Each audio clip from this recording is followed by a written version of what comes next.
gotta be a rock and roll snap face I could put on. Yeah, and thanks to y'all for the question answering.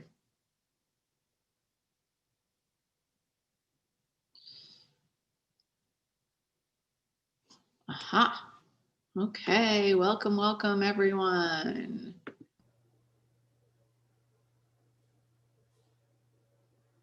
Welcome and Happy New Year.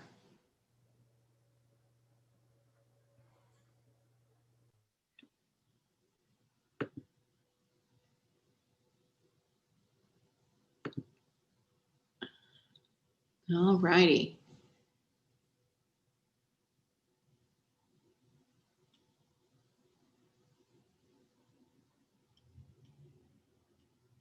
Get myself organized here. Nice to see everyone.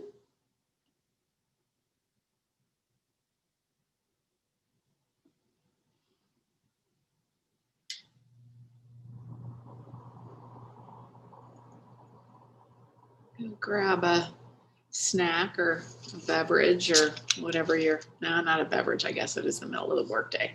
This is sparkling water. Wait another couple of minutes and then we'll ask our pre-town hall question.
All righty, let's see. We got about 10 minutes here to chat before we get started. So how about, I don't know about the rest of you. I mean, as beautiful as the WPI President's House is and how thrilled and privileged we are to live there, I can't help but thinking about where I am wanting to travel as soon as I feel like it's safe to do so.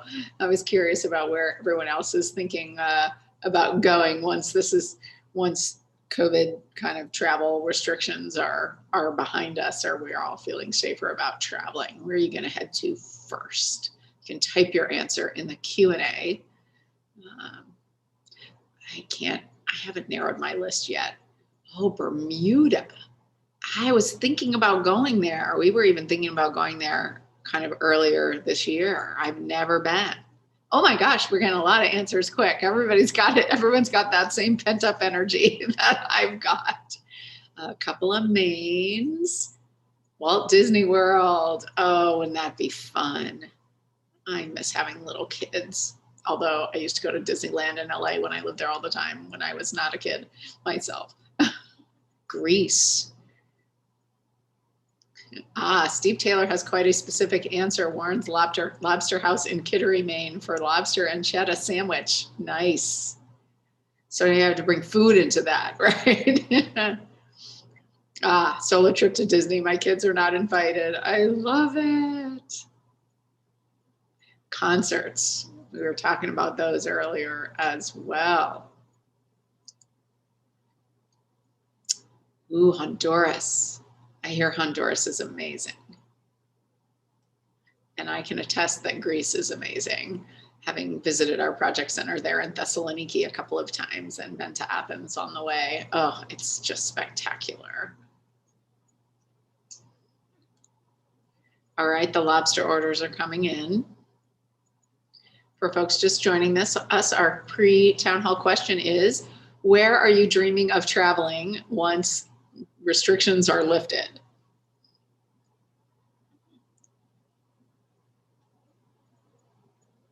Maine. I miss Maine too. We did manage over 4th of July. We did go to a B&B where we were like the only people in it outside of Acadia, and it really has been sustaining through all of this just for a long weekend. Acadia is one of my very favorite places. Puerto Rico, San Diego. I'm seeing some themes here about beaches and warm weather. New York City, Montreal. Wait, I lost it. And Disney World.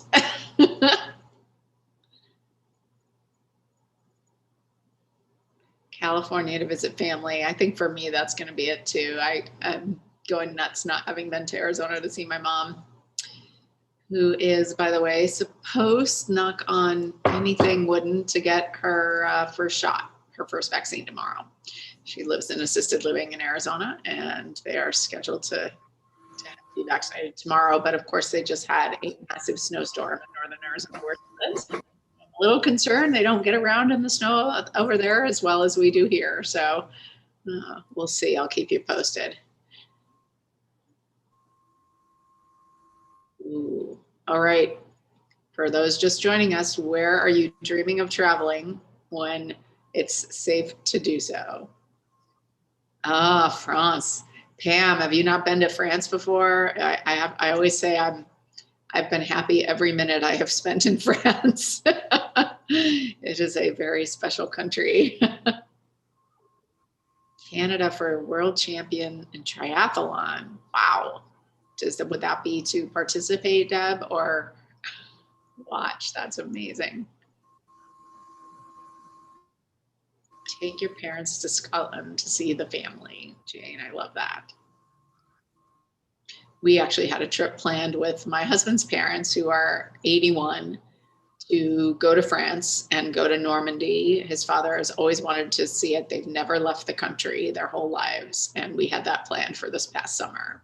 So obviously we did not make that, but we hope to be able to pick that up again. We were going to do one of those river cruises with them from Paris to Normandy.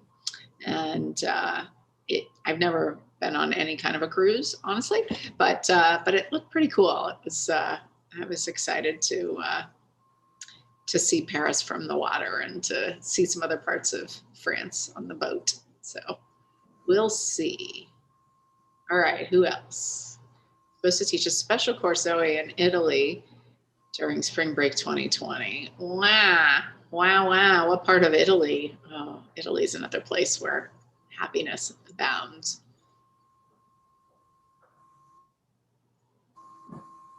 All right, where do you want to go when COVID travel restrictions are lifted? Nobody has said Hawaii yet. We were talking about Hawaii before y'all came in.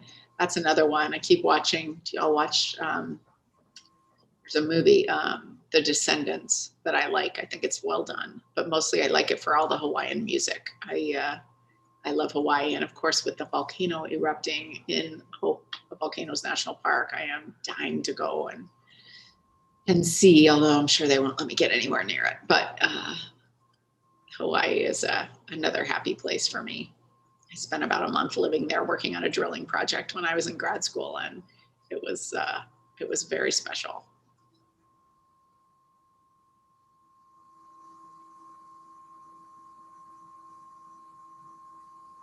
Deb, you're ranked 28th in the nation in triathlons? Holy cow. Deb of Karsik, that's amazing. I'm not ranked and walking slowly on my treadmill, but that is about the extent of my exercise in the middle of winter. Oh, it must be hard to train at this time of year. Oh, 2 new babies arrived in January for family members. I know for grandmas and grandpas out there, I think it's been especially tough. Ooh, we've got a cruise to the Caribbean, Ireland, or Costa Rica. Cindy, those are 2 very different places. That sounds fabulous.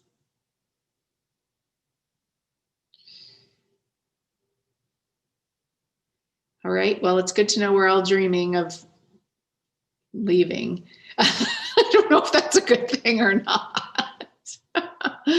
But Yeah, I think once this is behind us, there's going to be a pretty big boom in airline and travel industry.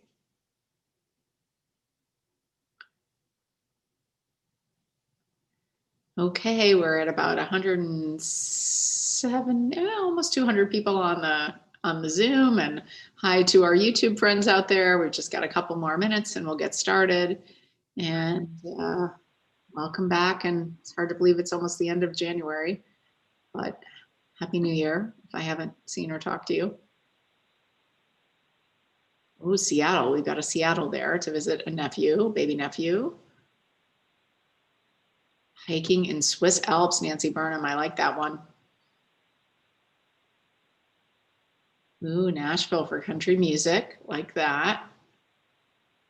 Y'all are giving me ideas. I keep saying to my husband, my list is to-do list is going to be too long on the other side of COVID. Mallorca. Wow, that's beautiful.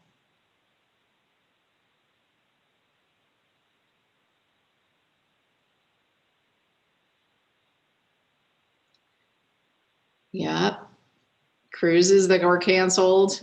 I don't know. I gotta I want my vaccine. I'm with you. Is that like I want my MTV?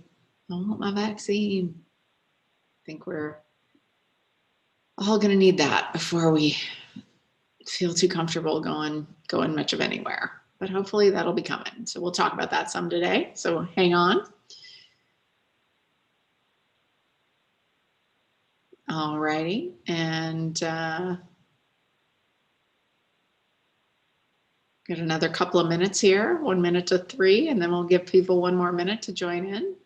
Welcome everyone. If you wish, you could share your answer to our pre-town hall question, which is where are you dreaming of traveling to once you're able, once COVID restrictions are behind us. Oh, Hawaii, good, Tina. I'm with you on that. Africa for safari. That's been on my bucket list forever, and I've never set foot in the continent, and I really would love to. I'm with you, Dave, on that one. All right.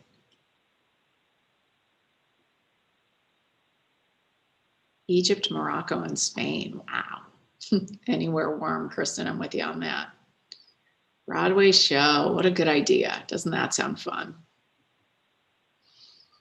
Anywhere outside of Massachusetts. I would sort of say like anywhere outside my own yard at this point is sounding pretty good.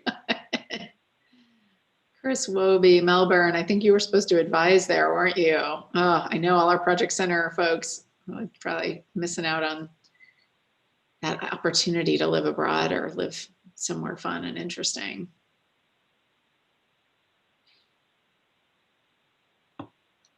Amsterdam. Lots of sailors in the group. Very good. All right. It is 3:01.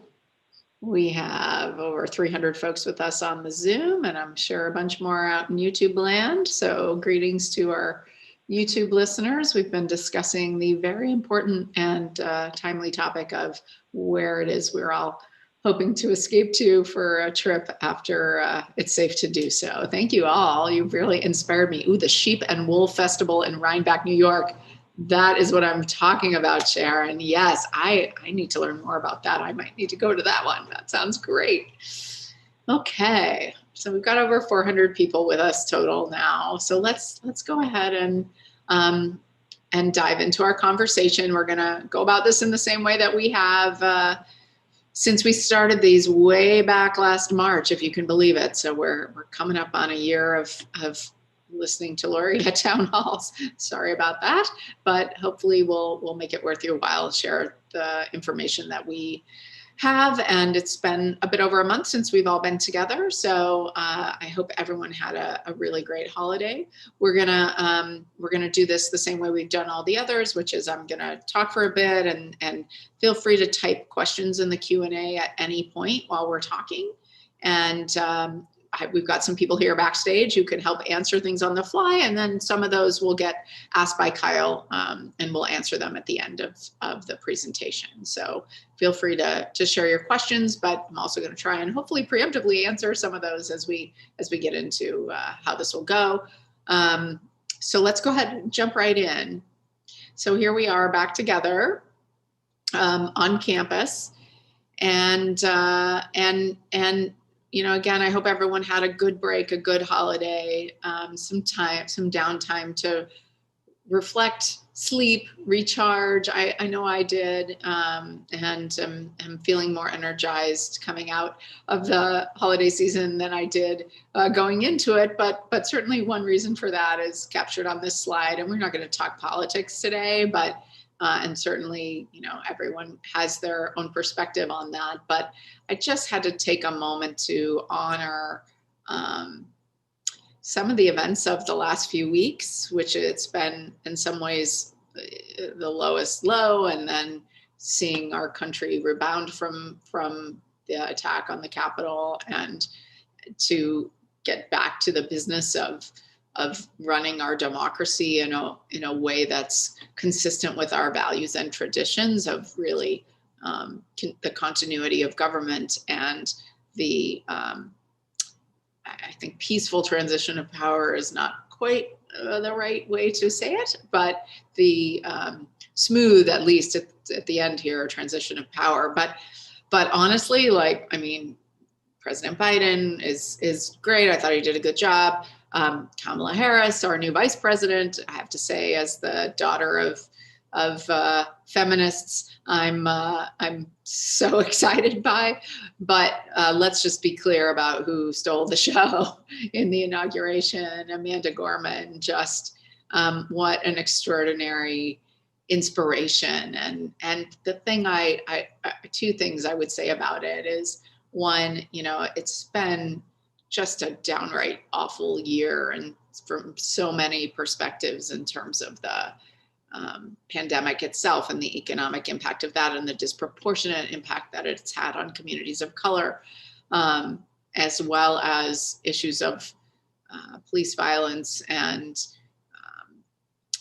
you know, racial injustice in our cities, our communities, our systems, and to see this young woman who to me represents, you know, in many ways, all of our students too, right? She's recently graduated from college, 22 years old. And to see her step up and with such grace and depth and preparation and thoughtfulness, just crush the, you know, and speak to the hearts of so many of us. I just found it incredibly uplifting. And again, you know, as hard as this past year has been, I think one of the reasons we all keep coming back is because our students each and every day help lift all of us up. And I always say to folks that if you're worried about the world, come spend a day on our campus, because once you meet our students, you will have a lot of confidence in the future. And Amanda just gave that in spades to our nation and spoke from the heart at a time we needed to hear it. So I just thought that was an incredible moment, and I hope the rest of you did as well. So just to honor that this has been a time of transition, and as much as, you know, some of us might be more aligned with the new president's direction and policies, let's not fool ourselves in thinking that there's an easy road ahead here. We've got a lot of work to do, but I'm hopeful that we've got, and especially for those of us who are scientists, who are engineers, who as, you know, those driven by data and knowledge, we all have a voice in the room and a seat at the table in a way that is expanded, and you know, so we have a great job to do, I think, here in the future. And again, Amanda, just kudos to her. Next, let's remind ourselves our North Star. She sort of pointed a North Star for our country, and our North Star hasn't changed. We really are still every single day talking about how to keep our community safe and healthy, how to serve our students. Again, I feel like we're going to have to retire the word unprecedented after this year, because I'm so sick of it. supporting all of you, our faculty and staff, to deliver on our mission to keep our WPI family together, which again, I'm so proud that we've been able to do. If you look across higher ed, the number of folks employed in higher ed is down something like 10% nationally.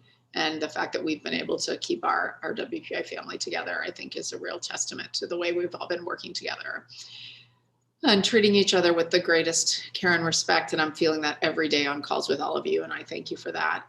And then to just not just be concerned about ourselves, but be concerned about the communities that we live in, whether that's the higher ed community, our community of Worcester, the communities we work in and do projects in. And we'll talk some more about some of those things too. Next, today we're going to talk about a few different things. So it's been quite a year, and I wanted to just pause and reflect on a bit on what we've learned and talk about how that's going to feed into how we're managing, especially around COVID, in the months ahead. So we'll give you a COVID update and talk about what we're doing based on what we learned. A quick hit on a few other topics, a quick financial update. That news is good. Status on our next year's incoming class, because guess what? It's time to be recruiting next year's class, and we're doing great there too. And I want to give a shout out there. Just want to touch base with y'all on the strategic plan. We're not going to do a ton on that today, but we'll talk about that as we look ahead to future town halls. So that's where we're headed. So starting with quite a year, on the next slide is a nice photo montage of the year in photos, and most of them you can see are, have some evidence of COVID and that the person's wearing a mask or it's about stopping the spread or something, but there are actually a few things on there that were pre-COVID. I see us cutting the ribbon at practice point. It was quite a year mixed with so many successes and a lot of stress. And so on the COVID front, if you look at the next slide, and which has too many words on it, but I wanted to kind of capture in one place. And I've been spending a lot of time staring at some of the data from the fall, talking with the health team about it. The health team did an amazing job actually of kind of pulling a bunch of the data together and thinking about what we learned. And I'm stealing many of these messages from them. But again, we're a science-driven place, and I'm a scientist, and so this is how I interact with the world. So I wanted to just share some of the learnings that we've had, and I think you'll start to see then as we talk about changes that we're making coming into the spring, and they're not major changes, but they are changes that are responsive to what we've learned. So, we did over 100,000 tests and had over 100 positive cases in sort of from mid-August to the end of the year, let's say. And there were really two key factors in how those positive cases played out. One was we definitely saw an uptick when the background level of disease in the region went up, our cases went up. And we all know that, right? That towards the end of the fall, as things were starting to surge, we saw a higher level of disease. And we can, although things have peaked and are coming back down, we can still expect that there's a relatively high level of disease out in the community. And so we're going to have to be careful there because that background level is high. The other really important factor is the number of close contacts that an individual who tested positive had. We'll talk more about that one as we go through this. So in many, but not all of the cases, just over 100 cases, the students or the employees can go back and articulate, this is how I think I got it. And I got to say that more recently, we're seeing a lot more people saying, I have no idea how I became infected. And that's what community spread is. It's harder to trace it. But in cases where we know, and again, that's over half the cases, the transmission is almost entirely either residential, so most, and that's both, I live off campus and my husband, got it, and so I got it from him, or my roommate, or on campus in residential settings, there was some transmission there as well, or from a social gathering. Again, not as much as the residential setting, but there was some transmission from social settings. And again, some of those were campus related, most and many of those were not. And again, these trends are true for both cases of our residential students and cases of our staff, faculty, and students who are non-residential. So those trends were true. Across all of those cases, there were close contacts identified in classrooms, labs, and study groups, but none of those close contacts ended up turning positive. So there is no known transmission in labs or study groups or classrooms. So the way that we've set up the labs, classrooms, and study groups is they're operating safely. People are taking the appropriate precautions, and those precautions are working. And I think this is really important, right? That setting does appear to be safe. So this one's a little bit of a sensitive one. You know, if you think about all of the people on our campus who are getting tested, just under 20% of them are employees, faculty and staff, you all, us. But almost 30% of the cases are in our employee population. And so, you know, I think we have to be,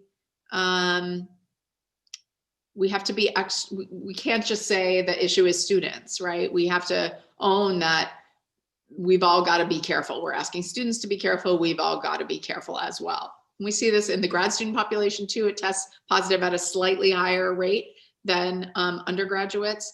And again, I think this points to most of us live out in the community, and when the cases are higher out in the community, it's easier for transmission to take place. And so we've all just got to really double down on our vigilance. Not only when we're on campus, it's not only about wearing your mask when you're on campus or being careful here. It's taking that same level of care when you're at home. And again, even that doesn't always prevent transmission, right? There are some cases where people don't know where they've picked it up, but doing everything we can to continue to minimize those opportunities for transmission off campus, I think is one of my messages to you today. It's not going to be much longer. We have to live in this highly restrictive status, but it is right now and for a bit longer. So it's interesting, you know, we got a lot of data on close contacts on the campus, and this is only campus close contacts we're talking about here. We do the tracing for both employees and students for all the campus close contacts. We work with local public health on tracing beyond the campus community. But the close contacts test positive at a pretty low but consistent rate between staff and students. About 14% of those who were identified as close contacts ultimately tested positive.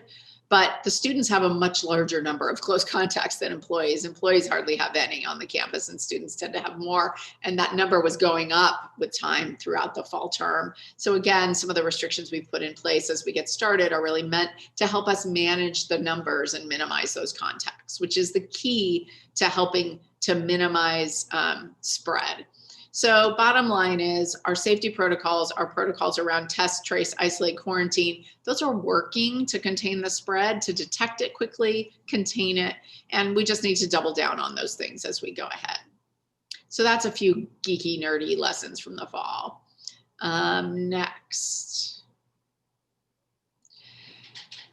So, given what we've learned, what are we doing in the spring? So just so you all know, we have expanded our capacity. Given that we know the background level of disease in the community is higher, we expect that we're going to be seeing more positives early in the spring than we saw early in the fall, probably more like where we were at the later part of last term. And so to manage that, we've expanded our case management capacity, not contract tracing, sorry, contact tracing, darn it, I didn't catch that one.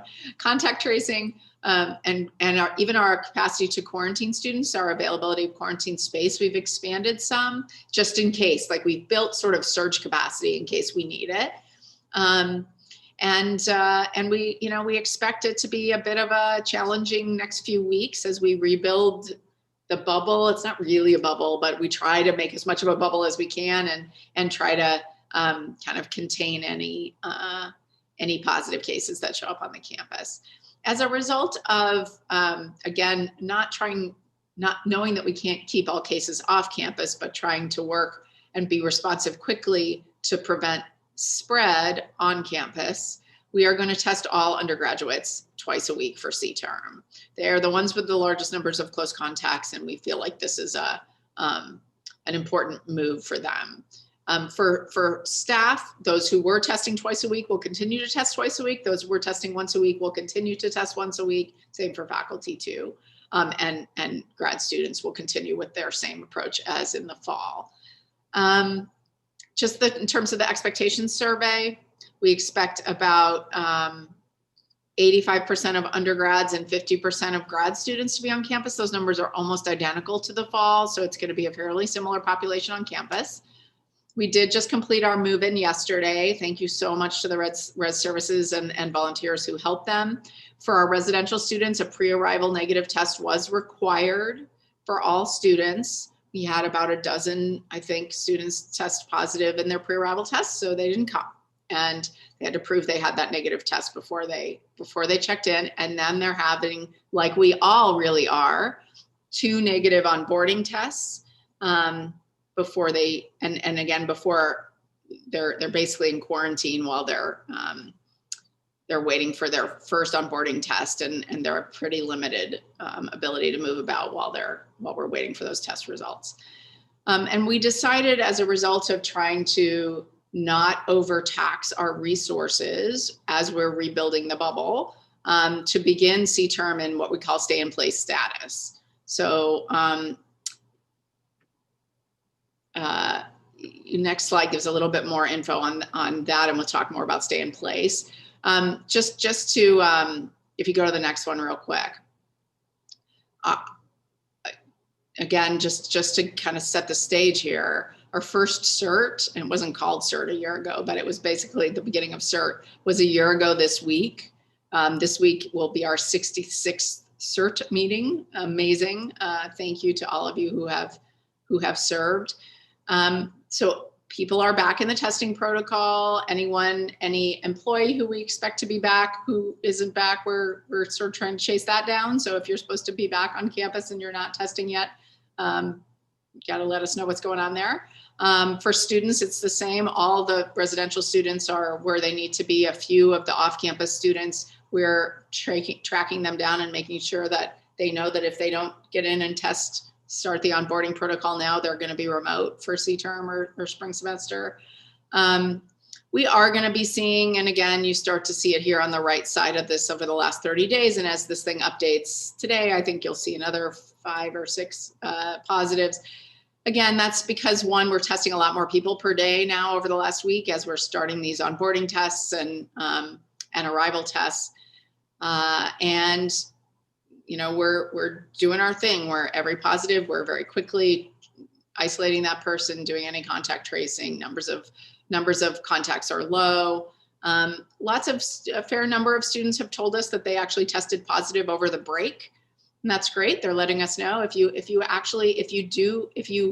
have already tested positive, that takes you out of our testing program for 90 days. So if you are planning on being on campus and you have tested positive and somehow health services doesn't know that, you need to let them know, either health services or talent and inclusion, you can let them know, so that we don't try to get you to test when you shouldn't be in the testing program. And that's a CDC recommendation, just because the test is so sensitive that even once you're past your period of being contagious, it's possible that you could still test positive. And so it doesn't do anybody any good to test in those first 90 days. And you've got pretty good data that there's almost complete immunity, at least for that long, if not longer. So that's all good stuff.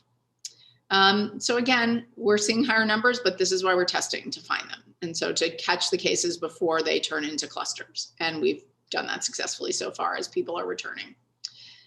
Again, we'll be in stay in place for a couple of weeks. Let's go forward and talk a bit more about that. So we're in this fully yellow status, which is the status that's slightly more restrictive than Tech Flex. It seems pretty restrictive actually, but it's not as restricted as send everybody home, which is the orange level, right? So it is absolutely our goal. I will talk more about what Tech Flex is what stay in place is in a second. But it is absolutely our goal that after the first couple of weeks of stay in place, we will move back to the Tech Flex status.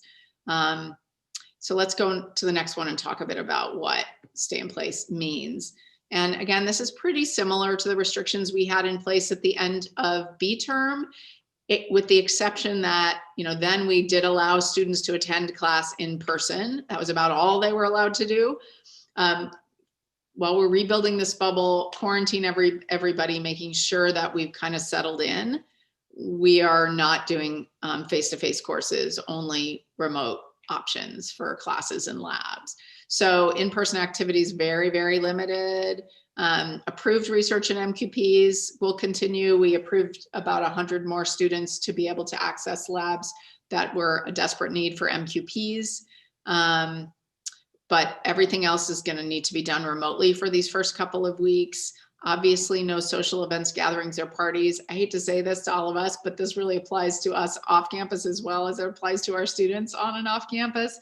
Really, really ask you to don't gather. I'm sure none of you are, but I got to say it out loud. Sports and Rec Center will be closed for these couple of weeks while we're in stay in place, and we'll work on what that's going to look like after we come out of that. More to come on that. Remote work. I have mostly been working from home. Today's my first day in the office in quite a while, in several weeks. So I think for those of us who are not in direct student facing roles, if you are in a direct student facing role, we need you here. We need to try and give our students as great an experience as we can. And certainly if you're a faculty member who needs to be in your classroom to teach, even if the students are not, that's fine. But if you can work remotely, talk to your supervisor about that and consider remote work. Very restrictive on visitors on campus. There are still the forms that you can request, but again, we're operating in a very restrictive status there. Bottom line is asking folks to stay in place for a couple more weeks after classes start, and let's really try to get ourselves in a good position to be able to operate in a more open way as we go through the spring. And then lastly, just everybody still needs to really follow all the safety protocols, whether that's symptom tracker. Take your test. Don't just take it. Please schedule it. This is more a problem for students than it is for all of us. But please, make an appointment and then go to your appointment for your test. Mask up, stay distance, wash your hands. And please, this last one's really important. We are seeing an uptick in people who have symptoms who just say, well, I'm going to go to Harrington and get tested. Please don't do that. That puts others at risk. If you have symptoms and you want to get a test, we will test you. We just don't do it in Harrington. Contact health services and they can tell you exactly where to go. We have a separate trailer set up where people are wearing, fuller PPE, and it's safer to come get a test that way. So if you have symptoms, please contact us and we can get you tested, but just don't go to Harrington, please. Okay, next. Let's talk a bit about the good news. So that's the challenging news, right? So we're in stay in place. We're going to be in stay in place for at least a couple of weeks. We'll talk some about next steps in a minute, but we'll let you know with plenty of notice about when we're coming out of it. And my hope and plan is that it will only be 2 weeks, because honestly, I think if we have to stay in this mode for more than 2 weeks, we probably shouldn't have students here. So my goal is to get us out of stay in place over the next couple of weeks, but we've got to let the science and the data drive us. Let's talk about the good news here for a second, a good-ish news, vaccines. So here on the right, you see our fabulous Director of Health Services, Lisa Perlman, who we were able to get our entire health team vaccinated. We were approved by the state to be a vaccination site for our community. We were one of the first universities in Massachusetts to receive doses. We got 200 doses of the Moderna vaccine, which is the minimum number they give it out in right now, is 200 dose lots. So we were able to vaccinate our frontline healthcare workers very early in January. And then our others who are eligible in phase 1, like our public safety officers, our testers. And then we had, with several other, through an organization that Lisa's a part of, organized to be one of 4 vaccination sites across the state for healthcare workers from 11 other regional colleges. So we did 11 colleges, and other colleges were done at other sites around the state. So we were able to be a resource for other colleges, which has been just a thrill and a wonderful thing. I think we have a picture on the next slide in a second. So phase 1 has gone pretty well. It was a bit of a scrappy battle to figure out exactly how to do it, but we did it. And thanks to all who participated in that. I think some of you have been helping with volunteering freezers and things like that. That's amazing. So we're continuing to work on that. And the question is now looking to phase 2 and beyond. what are we going to be able to do? And once again, we are taking a leadership role in working across higher ed. I have a meeting with the Secretary of Health and Human Services on Thursday morning in the Commonwealth to talk about trying to get the higher ed communities vaccinated. I would love for us to be able to kind of take that off the worry list of the state, if they'll work with us to be able to set up sites on our campus, at least for our own campus community, perhaps for other campus communities regionally. So stay tuned for more information on that. But it is our goal to help all of us get access to vaccines as soon as we are eligible to do that. And again, huge thanks and kudos to the health services team and the others who are supporting them in trying to think through the logistics of that while we are also managing COVID on the campus. So it's not an easy thing, but we are absolutely working on it. Next slide just shows that we turned for a day our testing site into a vaccination site, and we learned a lot about how many vaccines we can give in a day and things like that. So that's going to be great as we go ahead.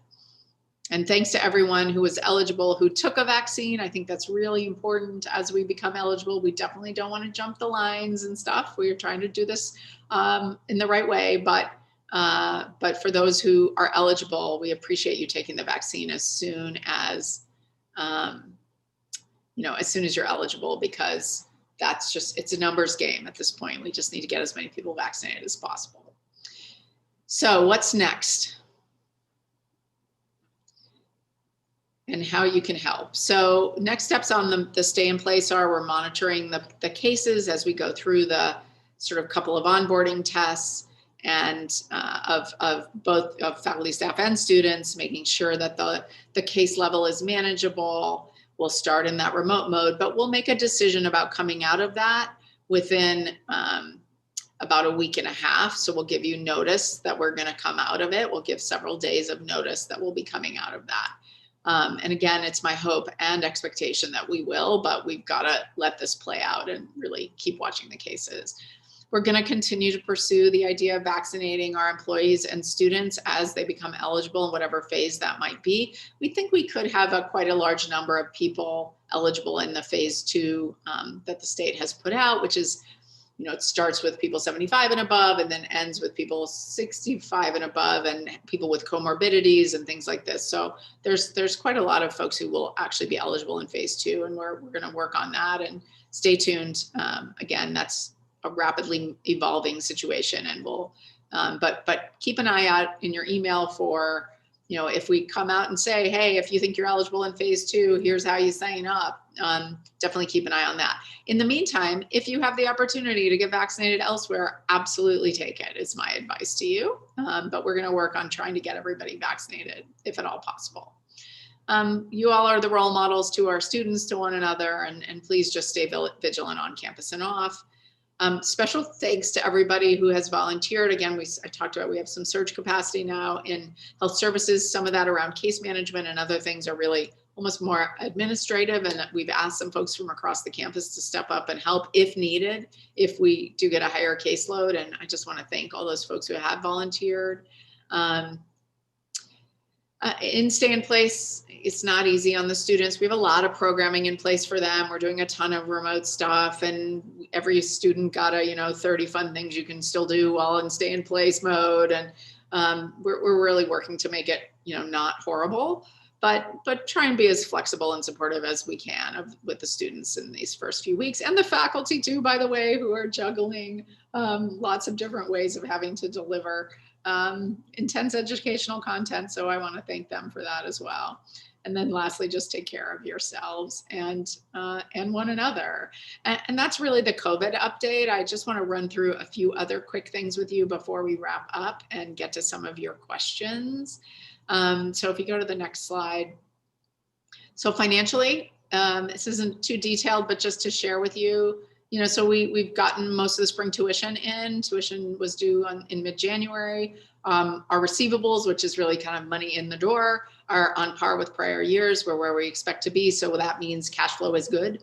That's a good thing. It costs $20 million a month to run this place, and we need to be able to do that. And so that's looking good. And that incredible gratitude to the students and families who are continuing to pay their bills and make it possible for us to continue educating them. There could be some additional costs still. We will have spent, I mean, we were talking about this morning, all in between last year, this year, and probably some costs next year. We're probably looking at having spent between 25 and $30 million to manage this situation. It's a significant amount of money. Right now, we're going to be testing a smidgen more in C-term. That's got additional costs. If we do on-site vaccine delivery, we don't have to pay for the vaccines, but there's staffing and things associated with that. But again, I think those costs are really worth it. I think we'll be okay, and we're actually looking good right now on the budget. We did receive some relief funding. Congress passed the Second CARES Act at the end of the year. We have now been approved to draw down on those funds for us. Like the first round of relief funding, some part of those funds will go directly to students, and we're working to get those funds out the door. Again, there's certain ways that we do that. Not every student gets some, but they want it very much to be focused on the students most in need. And we're working on that. And then there are probably a couple of $1 million, maybe a little bit more than 2 million, that will come directly to us to offset some of the costs of things like testing. And that's great. So that definitely helps. Every little bit helps here. So I would say, look, overall right now, if you ask me to project how we're going to end the year budget-wise, it looks really good. It looks like we're going to have a positive bottom line, which is amazing considering everything we're doing. And it's because all of you have been doing all you can to manage on a really tight budget this year. Here's the thing, that could all change in a heartbeat, right? Depending on how things go these next couple of months. Let's say one of these variants really flares up and it just becomes untenable to keep students here. When we told students they couldn't come back in D-term, we refunded about $7 million in tuition and board, or I'm not tuition, I'm sorry, in room and board. So, it's that kind of magnitude of a shift that we could experience kind of it could definitely still happen. I hope it doesn't. But so that's why, even though we're looking okay right now, it's very important that we still stay pretty conservative in how we're managing. And we're just starting the planning for next year's budget. You can imagine that is also an effort with a bit of uncertainty because we don't quite know how much it's going to take to be managing this in the fall. Hopefully much less restrictive, less significant impacts, but probably still something. And so we're working on some of those assumptions now. I'll share more with you as we move ahead. We're going to be talking with the board about that in February, and I'll share some updates with you. But we kicked off today, had our 4 faculty representatives in that conversation, and a conversation with leaders from the organizations across campus. So you can definitely talk to your division leadership about that if you want to hear a little more. Next is the class of 2025. They're coming. Can you believe it's already time for the class of 2025? Who remembers Y2K? Holy cow. We are old. So here's just a little update, and there's a lot of data on here. I'll probably go through it quick, but our goal for the class is the same as the goal we had last year, just over 1,300 new students. We are coming down to the last round of applications here. I just updated this morning. Our year-to-date apps are around 9,350. It's just over 9,300 applications. We're about even day for day with last year, which is incredible given that COVID is here. And think about all these seniors in high school who have had their college search process totally disrupted, unlike last year where COVID didn't hit until all the applications were in, right? So to be on par with last year is just a truly extraordinary achievement. It is the first year we've had early decision. We usually have what we call early action, which means your application gets processed earlier, but early decision is this sort of binding approach where you say, WPI is my top school, and if you let me in, I will come. And so we decided all of our private peers have this in their toolkit. We did not. So we just had planned pre-COVID to add it in, and we kept it.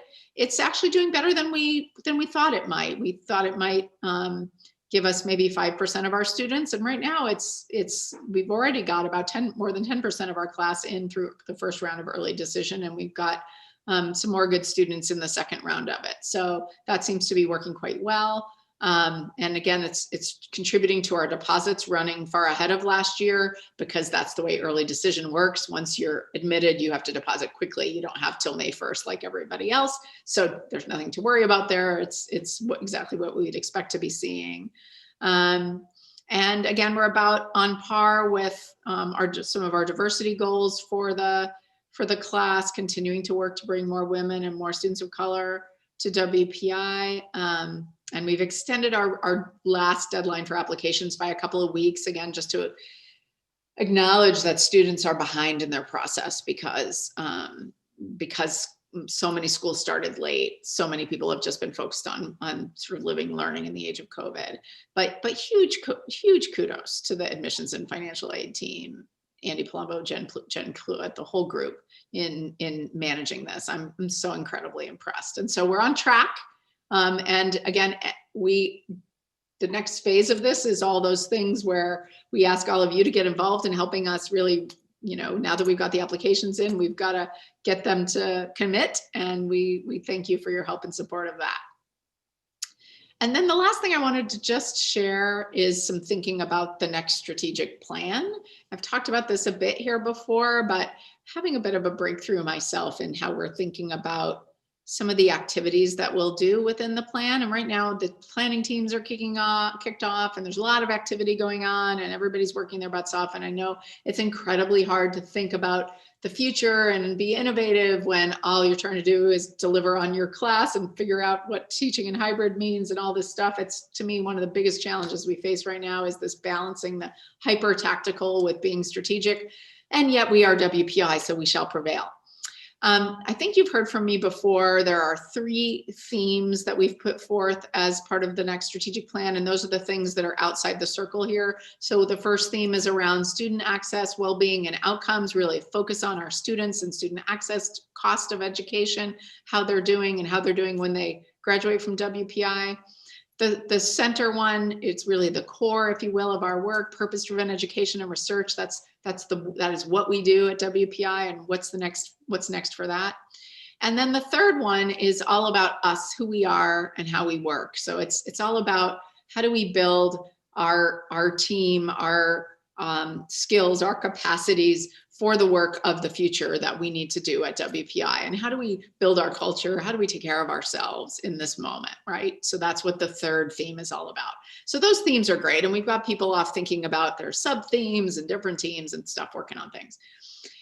But as you think about what's going to happen here, right? Ultimately, we're going to have a plan that's got these themes, and within those themes, just like in our last strategic plan, there'll be a set of initiatives. In each one, there'll be multiple things that we say we're going to do this over the next 5 years as a result of the strategic plan. And that's where I think we tend to get confused a bit, because I think there are different flavors of things that we want to do. And so what I've been focused on lately is this idea that I've stolen from the literature about kind of a 3 horizons model for innovation and for thinking about the work, the activities that we're going to do. And so I just wanted to share it with you. So imagine in each of these themes, you could have certain initiatives that fall in different horizons. And so if you go to the next one, you start with the core. Oh, and it's cut off a little bit on the bottom, but that's okay. It's actually, you can read it all. There's no words that are cut off. So the core is about our, core work, the things that we do each and every day. And so work in that phase is about strengthening our existing offerings, our existing model, our core capabilities, right? It's our foundation, if you will. It's the launch pad for the future. So strengthening the core, there's really important things to do across all 3 of those themes. That second horizon, the next wave of things are, I would say, a lot of strategic plans have initiatives that fall into this horizon. It's sort of new stuff, but it's based on the core. It's taking the core, it's growing and adapting it into new audiences, new capabilities. Like we're growing a bunch of new online master's programs. I would put that in the emerging category. Thinking differently about some of our diversity activities could be in that emerging category. It's great stuff. It's taking what's our core and it's innovating around it and continuing to expand it. A lot of our research work, taking what we're already doing well and really taking it to a new level and new capabilities. And then the third horizon is really that sort of out there stuff, the vision. And the thing about things in the third horizon is they have the potential to disrupt the core, to actually make the core less viable over time, right? And that's why it's so hard for big organizations to do those things. But you can imagine, as a result of COVID, there could be things that are very disruptive, and we would rather get ahead of those things and think about them ourselves versus have somebody else come in and disrupt us. So I can imagine not a ton, 1 or 2 or 3 initiatives in the strategic plan that are really in that third horizon, the vision horizon. And so you can imagine for each of these themes, we're going to have activities or initiatives that are in the, some are core, some are about strengthening our core, some are about expanding and emerging that core even further, and some are going to be darn disruptive. And not too many, I hope, but again, pick 1 or 2 big things that we might want to focus on. So I hope that's a helpful framing. For me, it's helping me think about the work ahead. And we'll come back, and then you can imagine this starts to get filled in with little bubbles of initiatives, right? And of course, it looks like a planet because that's how I roll. So that's really the thinking about the next strategic plan that's been done so far. And we're just getting ready to start filling in those horizons. So just wanted to share that with you, and we'll talk about it more. And then the last slide is, again, to come back to what are you going to hear about more as we head into the spring? You're going to be hearing more about vaccines. You're going to be hearing more about commencement plans. We are thinking hard about how we might be able to pull off some in-person events for commencement, understanding that we're probably not going to get 8,000 people together on the quad. So we're thinking hard about that. We will be back in touch about those things. Our plans for summer and next fall, again, we hope COVID will largely be behind us, probably not completely behind us. CERT is going to start working on thinking about summer and fall as we go forward. What's our workplace going to look like on the other side of this? Are we all going to still come to work 5 days a week once it's safe for all of us to do so, or are we going to be thinking differently? Almost undoubtedly, we're going to be thinking somewhat differently. So we'll be talking some about the post-COVID workplace here. Our next strategic plan, you just saw something about that. We'll be filling that in with more ideas as we go forward. One of the things that's part of the strategic plan, but is also a big push that I sent you all a note about yesterday, was around our diversity, equity, and inclusion planning, what we're calling sustainable inclusive excellence planning and action, still very high priority. And each organization across the campus is working on their contributions to that plan right now. I'm excited to bring that back to this group in the coming weeks and months. Our next year's budget, FY22 budget, including plans to reinstitute raises and promotions. Yes, that we are planning that for next year. We are planning it. Please know that we are working to make that a reality. And then NETCHI accreditation, can't forget about that. That's it was a great writing retreat over the break. I want to thank everyone working on our accreditation. We'll have a site visit in the fall, and we've got a lot of work to do between now and then. So, no shortage of good work to be done by all of us. And I'll just end with gratitude for that and excitement to bring the students back. And last slide, please. Just Bernie says, let's stay together. He's here to welcome you back. So peace to all. Let's take some questions. Thank you. Thanks, Lori. Starting back with the COVID information regarding tracing, you mentioned this, but it would be good to confirm. WPI conducts contact tracing for both students and employees, correct?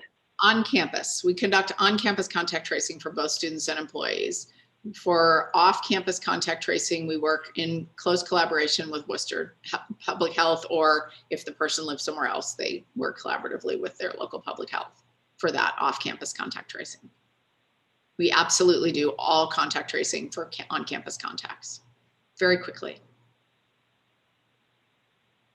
Great, thank you. And you noted in the slides that strictly academic spaces are safe, or that transmission isn't happening there. But what about office and administrative space? Do we have information about that? So we do. There was one case of transmission in an office where people, I think, took their masks off and were eating together. I may not have all the details. So that's why I didn't claim that it was, 100% no transmission. We saw I believe one case. But again, I think it was pretty clearly traced to some of the protocols not being followed. And any space can become dangerous if we're not doing that. Or I don't want to put it that way. It wasn't intentional. It was, it was innocent. It wasn't a bad thing.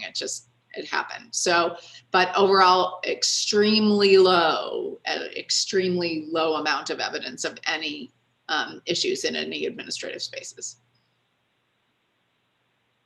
Thank you. And how about the gym? Any evidence of transmission when restrictions were in place there? So you mean when it was open? So in the more restricted operations later in the term, it wasn't open. We don't have, I don't believe, and maybe I don't know who's on with us here from health, or if Philip can help me. I don't believe we have evidence that there was transmission in any of the athletic practices or at the gym, although off-campus gyms we're suspicious about, I will say. So there's, yeah, Philip, can you help? Or yeah, we have no evidence of on-campus transmission in our gym. Just to refresh what you had said earlier, the majority of our cases, both for staff and students, is no known source of transmission. So most of our known transmissions occurred, as you already talked about, between family member or close contact with someone that was already positive,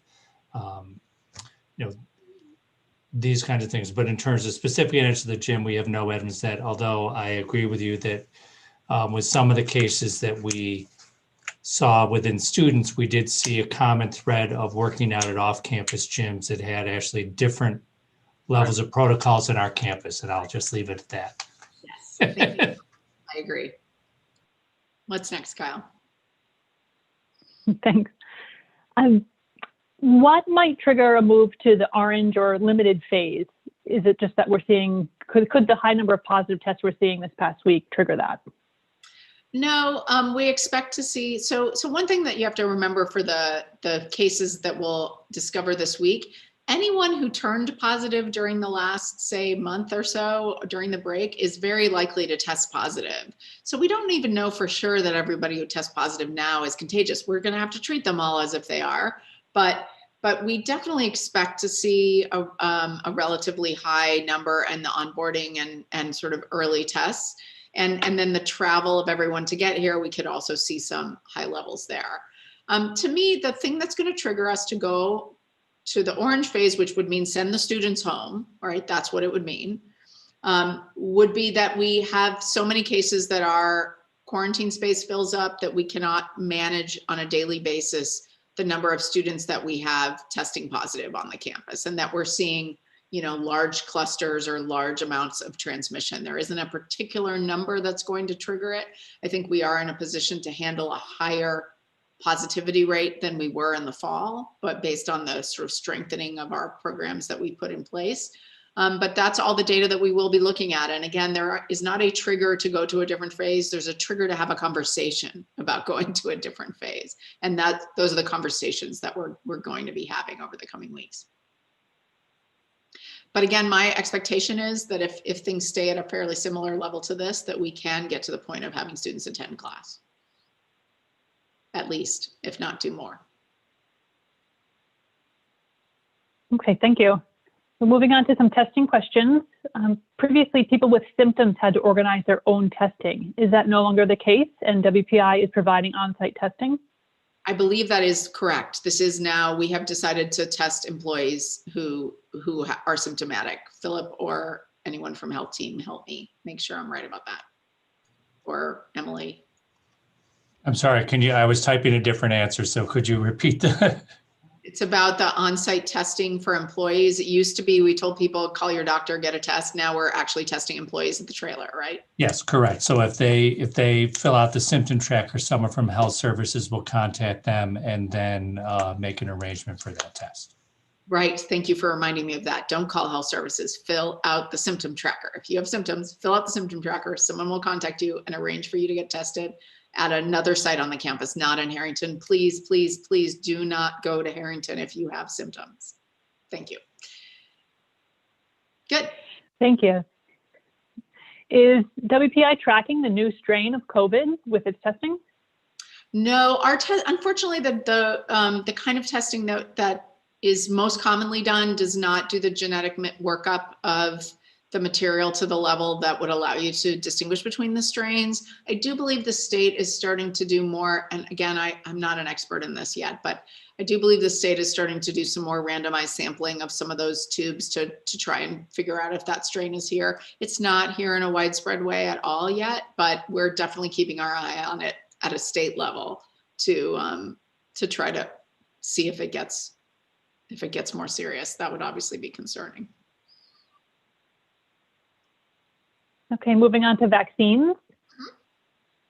Could we push for those who are in direct student-facing roles to be vaccinated earlier? I'm pushing in every way I can think of for that to happen. I don't believe we're going to be successful, I will just tell you, but we might be.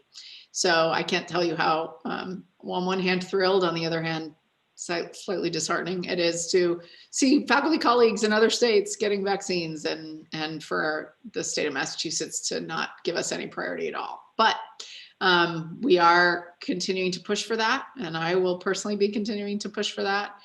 And but in many ways, the best way we can get all this done is just to help the state accelerate vaccine distribution to everyone as fast as possible, and then that's the way to speed up the line. So we're working on both those fronts, and in every way we can think of. But I think we have to be really careful. If we want to be a state vaccination site, we can't make our own rules. We have to follow the state's rules. Thank you. Will comorbidities need to be verified by a doctor to be vaccinated in the appropriate group? It's my understanding that the answer to that is no, that you will have to do an attestation that you have the comorbidities. And if you sign such an attestation, you may sign up for a vaccine, but more to come. So, but that's my understanding. Okay. Once a person is vaccinated, do they still need to be tested weekly? For now, yes. That is the recommendation, is that because again, one, the vaccines are not 100% effective. They're very high effectiveness, but not 100%.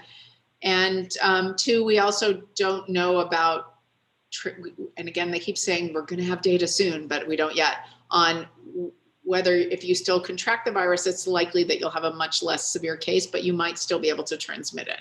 And so again, because both of those things are true, both that it's not 100% effective and you might still be able to transmit, even if your case is very mild, that we need to keep testing folks. That won't be true forever, but at least for now, I think it is true. Yeah.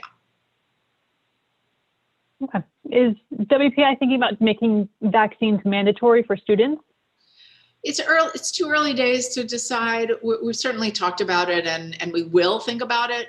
Right now, because it's such early days with a brand new vaccine, the state is very adamant that it's a voluntary program. And, you know, I get it. I definitely would encourage everyone who's eligible to get a vaccine. And I think ultimately, you know, we have other vaccines that are required, and we will consider it, but we have not made that decision yet.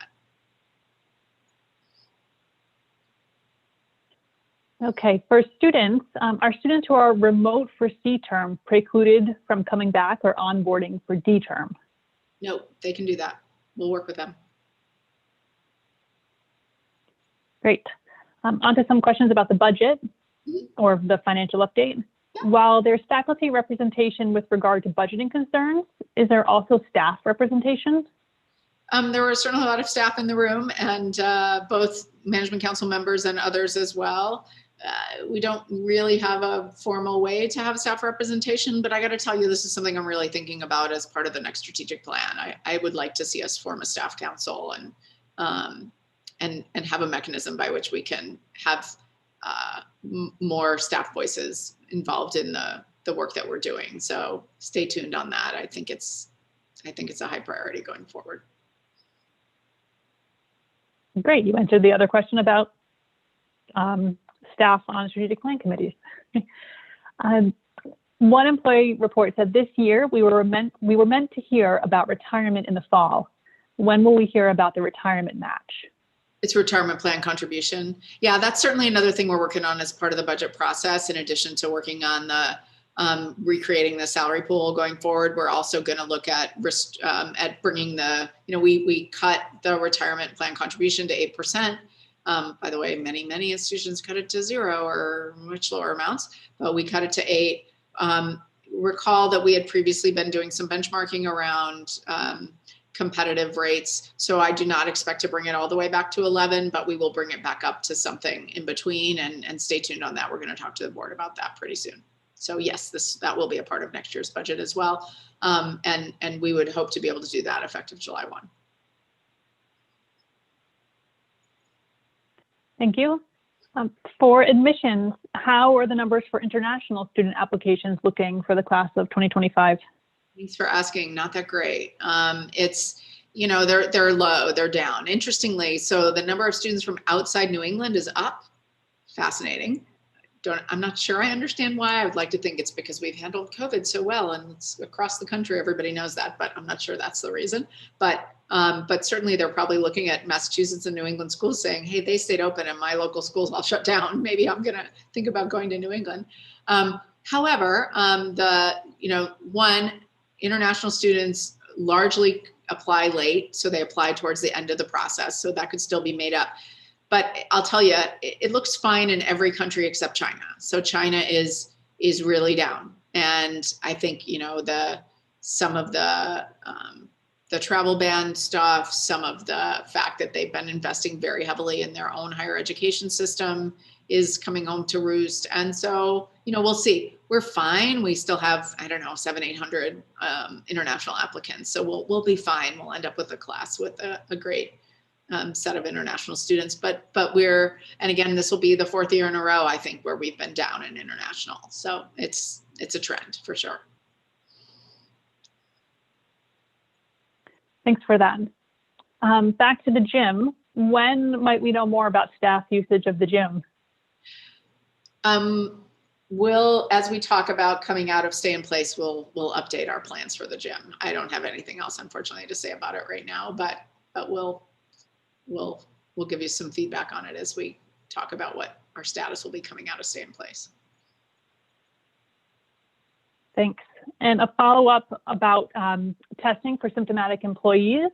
Is employee testing only for those employees working on campus, or can remote employees also get tested at the trailer for symptoms? Really good. If symptomatic. Sorry. I don't know the answer to. Philip, help me. I'm punting, so I would think it would only be for employees that are currently in our testing program. Okay, we'll look at it and we'll try and provide a clarification on the FAQs on the web. I saw Emily nodding as well. Sorry about that. And our last 2 questions are again about budget items. Will furlough options be offered again this summer? No idea. We have not discussed that yet. I'm hoping we don't need them, but if people want them, maybe. I don't. Yeah, that sort of sounded like, hey, let's have some furlough options. So again, my hope is that we don't need them. Okay, and is there any discussion on the performance merit raises being brought back this year? Yes, so that's the raise budget that we're talking about. We would have a raise pool and a promotion pool that we would come forward with in next year's budget. So we're working on the details of that now, and we'll get back to you. And again, I get it. I mean, on one hand, of course, we're all super lucky to have good jobs in this moment and be working, but we've got to get back to giving raises and promotions. So we will definitely be proposing that to the board as part of next year's budget. Great, thank you, Lori. That clears the queue, and it's the top of the hour. All right, on that happy note, I want to thank you all and really appreciate everything you're doing as we get back into C-term here, back into our core mission. So stay tuned, and we'll be back with you in another, say, 3 weeks or so, and keep our regular cadence going as we go through the spring. Thank you all. Have a good evening.